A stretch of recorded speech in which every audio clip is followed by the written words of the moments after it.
Disney's 12 Principles of Animation, intended to create more realistic, engaging, and lifelike animations, being the first one, but more correctly, third principle of animation: staging, ensuring clear presentation of an idea, focusing on what is important in the scene, like when working with blur and focus.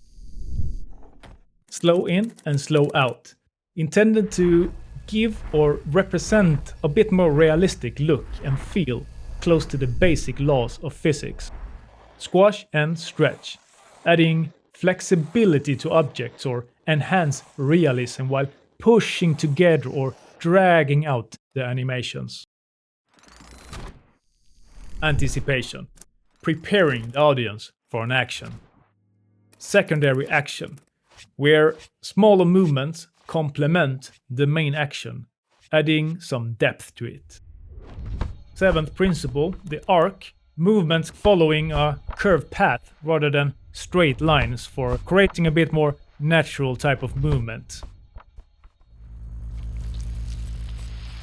10th principle of animation, the exaggeration, intended to enhance emotions or actions to make them a bit more dynamic and entertaining.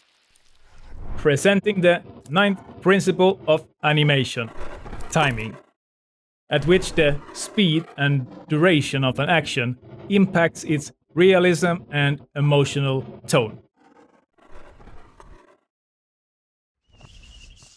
Follow through and overlapping action. And the 5th principle of animation, where parts of the body continue to move after the main action stops, and thus creating a little bit more realistic motion, if you will. Appeal, where characters should be visually interesting and engaging for the audience. Straight ahead action and pose to pose, where straight ahead is drawing frame by frame, while pose to pose focuses on the key poses first.